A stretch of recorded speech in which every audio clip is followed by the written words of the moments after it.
Hello बच्चों, let's see this question and here this question से assertion and reason type question. Okay, ये आपका assertion और reasoning based question है।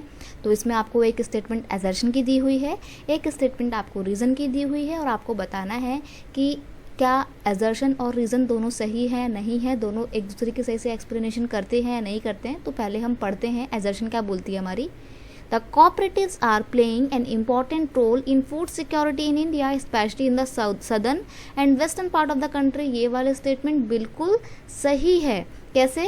क्योंकि जो कोऑपरेटिव फार्म्स बनाई गई हैं उनका काम ही क्या है, लोगों को सस्ते दामों पर फूड आइटम्स प्रोवाइड करना ताकि वो फूड सिक्योरिटी उनको प्रोवाइड की जा सके। ओके, रीज़न क्या दिया हुआ है यहाँ पे आपको।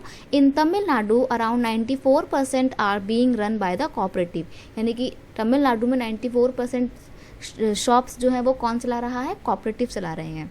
ओके, तो यहाँ पे हमने बेसिकली कोऑपरेटिव्स की बात की है। क्वेश्चन का की कॉन्सेप्ट क्या हो जाएगा, कोऑपरेटिव्स हो जाएगा।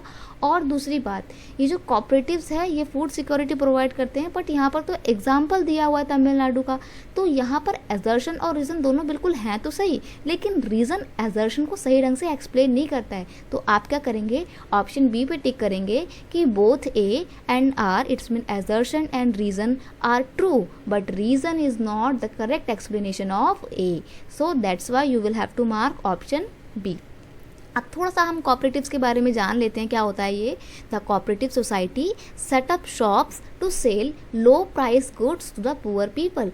कोऑपरेटिव सोसाइटी क्या करती हैं, अपनी दुकानें लगाती हैं ताकि लोगों को उन दुकानों से बहुत ही सस्ते दरों में फूड आइटम्स मिल जाएं। अब अगर आपको एग्जांपल की मैं बात करूं तो एक एग्जांपल है कोऑपरेटिव सोसाइटी का मदर डेयरी जो कि दिल्ली में है, और एक है अमूल जो कि गुजरात में है। अमूल वाला कब इस्टेब्लिश हुआ था, ये इस्टेब्लिश हुआ था 1946 में, और मदर डेयरी कब इस्टेब्लिश हुई थी, 1976 में।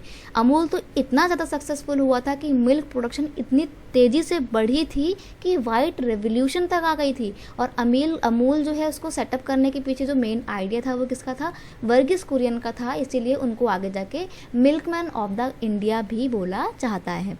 तो ये दो सक्सेसफुल कोऑपरेटिव्स के एग्जाम्पल हैं। I hope you understand it well. Best of luck.